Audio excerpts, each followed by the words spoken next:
Yun, so mga idol, may dumating tayong parcel at matagal na natin tong in-order. Galing sa Pridcon, Philippines. So, para sa mga gusto ng mga budget meal lang na Pridcon pero quality, mga idol, ito ang marirecommend ako sa inyo. Ang Hero Pro ng Pridcon, Philippines. So, ngayon, samahan niyo ako mag-unbox mga idol kung ano bang laman ng itong box ng ating Hero Pro. So binili ko siya kasi medyo mas hindi naman siya sa totally mura, pero hindi siya ang pinakamura eh. Parang siguro mga second siya. No, so binili ko siya ng mga 2,000 plus, kaya kung nirecommend kasi siya sa akin ng isang tropa. No, so isang vlogger din, no, na ito daw yung biling ko, except yung sa isa sa mga pinakamura ng Pridcon, pero quality siya, no. So makikita natin sa box, no, palagay Hero Pro. So ito talaga kung ano yung nandito na picture. Syempre ito din yung makikita natin sa loob. So no, so makikita natin dito ang kayang rider na masagap niya is 8 rider intercom pala to, no, mga idol. Then waterproof siya, universal pairing, no, so pwede siyang kumonekta kahit saan. Then syempre magagamit din natin siya ng music sharing while talking. So magagamit natin siya habang nagpapatugtog tayo, mga idol, at pwede rin tayong sumagot ng tawag, no. So noise cancellation naman siya.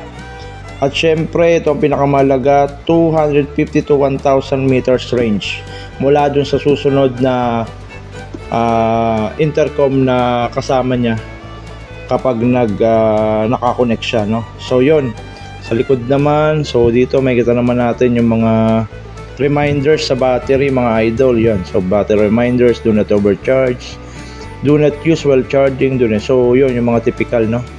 So yung makikita natin yung box pa lang, no, quality na talaga, no. So ito, no, may mga ito, yan, Hero Bluetooth Pro 6.0. Ito yung mga function niya, no, may mga sa likod niya, kaya makikita yung legit ang isang binili yung Pridcon pag may mga ganito siya. May mga reminders, tas tutorial, no. Ito yung mga nakalagay sa kanya inside the box. So makikita natin yan mamaya.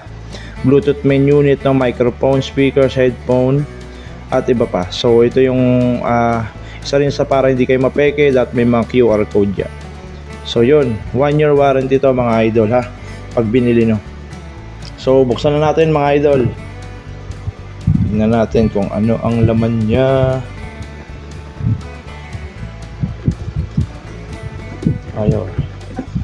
Ayun, yun mga idol. So syempre meron tayong una is mga stickers. So lead, yan, may stickers Pridcon, Team Pridcon. So yun, no, may giveaway na sticker, mga idol. So tabi natin yan. At syempre unang bubungad sa atin ang ating intercom. So hindi naman siya ganun kalaki, no, saktuhan lang siya. So makikita mong brand new to kasi nakasealed pa, oh. May plastic pa siya, mga idol. So tingnan natin, no, kunin natin. Okay, yun, ito, idol, ito ang ating Hero Pro. So yun, no, quality talaga, mga idol, kahit saan mo tingnan. Yan, dito yung pinapasok yata yung mic, no. So yan, ito yung pinaka features niya, okay siya, quality, no. So pag binuksan mo na, so may ano dito, parang foam niya, no. So dito unang-una mo makikita rin ang mga ano niya, manual. Yan, Hero Pro guide, operation guide, mga idol, no. So yun, makikita natin lahat yan, kaya malalaman mong legit pag may mga ganito, mga idol. Yan. Then so may parang ano pa siya dito. Yun, ito na lahat. So wala nang laman, na, mga idol. So makitingnan natin ang laman nito. Okay, yun, no, wala na siyang laman dito, mga idol. At ito nga, ang mga laman niya ay, so hindi na naman natin ito bubuksan, no. Ito yung mga speakers niya, mga idol. Kita ko mga speakers, yung wire niya, no? At saka ito yung microphone. Ito yung mga adhesive niya para dumikit sa ating helmet. So makikita nyo nakasealed pa, mga idol, bagong bago to mga idol.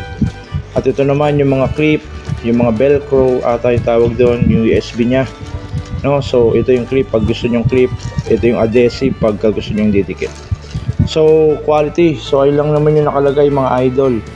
So ito yung Freedcon Hero Pro. So mga idol, kung gusto nyo bumili, lagay ko lang yung link dyan, no, mga idol.